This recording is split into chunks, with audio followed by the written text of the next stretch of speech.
Hello, Shane here from Kumbartcho. I'm in preparation for a workshop coming up 2nd and 3rd of December 23.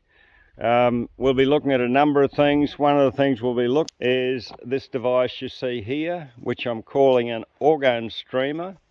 This is the device that I'm using as part of my rainmaking strategy, so we'll be going into the construction of one of these, what's required. This is an old soil drain, commonly known as the contour bank, and these steel pickets you can see along this is where I'm going to get in with an excavator and turn this into what in natural sequence farming we're calling a chain of ponds. So each of these posts will see a bank built across this drain to just hold the water up. It's one of our natural sequence farming contours. This is actually the last one in the lowest part of the farm before the floodplain.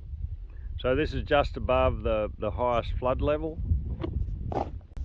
Here we are on the floodplain below that contour I just showed, and this is like we're sitting on 350 mils for the year so far for 10 months, 450 mils for the 12-month period, and in the last 7 months we've had 110 mils of rain in total.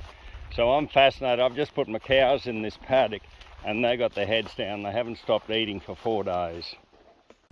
It's the green in this grass that's got me so fascinated. You know, this is possibly the lowest rainfall we could expect in this environment, 350 mils in 12 months. In 10 months. And we've still got green grass. 110 mils in the last 7 months. The manure from these cows tells a story about the quality of the feed in this paddock and why their things have got their heads down just eating. Here we are on another soil drain, and rather than doing earthworks to create our chain of ponds, we've just dropped in a round bale of hay. Along with the round bale of hay to create the chain of ponds here, we're planting. So we're planting a Rhododendron.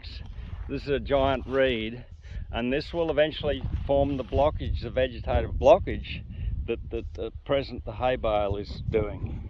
Here we're using vetiver grass as well, where we put the hay in, and this too will help to create the vegetative blockage in this drain. Just to give you a little perspective of what you can create with vetiver grass. This vetiver's got below it a gabion weir. It's in a major stock crossing. Just to give you a little perspective of what the Phragmites is doing on this farm. This whole gully system is just full of it. So the Phragmites australis done nothing in this gully except exclude the grazing animals.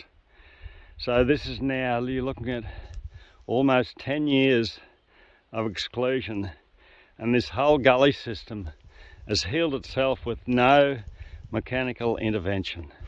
Nothing but crystal clear water comes out of this Phragmites australis. It's capturing all the fertility that's coming from farms higher up than us in the landscape. I've just excluded the stock and allowed this stuff to grow. It's the most awesome filtration plant. It's a 10 months young hilltop wetland, created January 2023. Another hilltop wetland.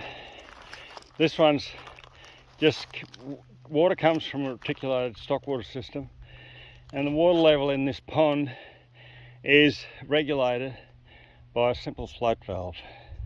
Where the water management began at Kumbartcho, on this gully, coming in from my neighbours, and this is where we start to actually reinstate the groundwater, and this gully ends up down in the distance there in the Phragmites australis.